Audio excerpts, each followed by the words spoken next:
ગુજરાત બોર્ડના 82.86% પરિણામ સામે કચ્છ જિલ્લાએ 84.64% સાથે મેદાન મારીને ઉત્કૃષ્ટ પ્રદર્શન કર્યું છે. જિલ્લા શિક્ષણ અધિકારી સંજય પરમારે 112 શાળાઓના 100% પરિણામને એક ઐતિહાસિક રેકોર્ડ ગણાવી ખુશી વ્યક્ત કરી છે.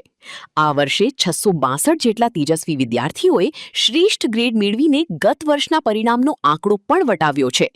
સરકારી અને ગ્રાન્ટેડ શાળાઓના શિક્ષકોની અથાગ મહેનતને કારણે જ કચ્છનું પરિણામ રાજ્યની સરેરાશ કરતાં ઊંચું આવ્યું છે. ડીઓ દ્વારા તમામ સફળ વિદ્યાર્થીઓ અને માર્ગદર્શન આપનાર શિક્ષકોને ખાસ અભિનંદન પાઠવવામાં આવ્યા છે. કચ્છની આ શૈક્ષણિક સિદ્ધિએ સમગ્ર રાજ્યમાં જિલ્લાનું ગૌરવ વધાર્યું છે. ગુજરાત માધ્યમિક શિક્ષણ બોર્ડ દ્વારા ધોરણ 10નું પરિણામ જાહેર થયું છે. ખાસ કરીને આપણે કચ્છની વાત કરીએ તો કચ્છ જિલ્લામાં 20,867 વિદ્યાર્થીઓએ પરીક્ષા આપેલી હતી. એ પૈકી 17,662 વિદ્યાર્થીઓ આપણે ઉત્તીર્ણ થયા છે. એટલે કચ્છ જિલ્લાનું પરિણામ બોર્ડનું પરિણામ આપણું 83.86 છે.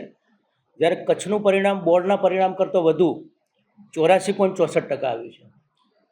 ખાસ કરીને આપણે 100% પરિણામવાળી શાળાઓ જોવા જઈએ તો એના અંદર આપણી 112 શાળાઓ છે. આપણે ગ્રેડની વાત કરીએ તો આ વખતે તેજસ્વી તારલા ખૂબ જ વધ્યા છે. ગત વર્ષે આપણા 563 જેટલા વિદ્યાર્થીઓ A1 ગ્રેડના અંદર હતા. આ વખતે એમાં 99 વિદ્યાર્થીઓનો વધારો થઈ અને 662 જેટલા વિદ્યાર્થીઓ એ આપણે A1ના અંદર પાસ થયા છે. ખાસ કરીને તેજસ્વી તારલાના અંદર A અને B ગ્રેડ એ આપણે ટોટલ 10,618 વિદ્યાર્થીઓ એ A અને B ગ્રેડમાં આવ્યા છે. એટલે ટોટલ વિદ્યાર્થી પરીક્ષામાં બેઠા એની સામે 60%થી વધુ વિદ્યાર્થીઓ એ આપણા A અને Bના અંદર પાસ થયા છે. એટલે ખૂબ સુંદર કચ્છનું પરિણામ છે. અને આ પરિણામના અંદર આપણે જોવા જઈએ તમારા શિક્ષક મિત્રો એ સૌએ મહેનત રંગ લાવી છે. ખાસ કરીને સરકારી અને ગ્રાન્ટેડ શાળાઓ એના અંદર 100% પરિણામવાળી અને A1 ગ્રેડના વિદ્યાર્થીઓની સંખ્યા ખૂબ વધી છે. એટલે સમગ્ર અમારી શિક્ષણની ટીમ, શિક્ષક મિત્રો, સમગ્ર ટીમના અમે અભિનંદન આપીએ છીએ. ખાસ કરીને વિદ્યાર્થીઓ પણ ખૂબ સુંદર આ વખતે મહેનત કરી છે આપણે. એટલે વિદ્યાર્થીઓને એમના વાલીઓને પણ અભિનંદન આપણે આપીએ છીએ. ખૂબ સુંદર પરિણામ આપણું કચ્છ જિલ્લાની આપણે વાત કરીએ તો આપણું પરિણામ આવ્યું છે.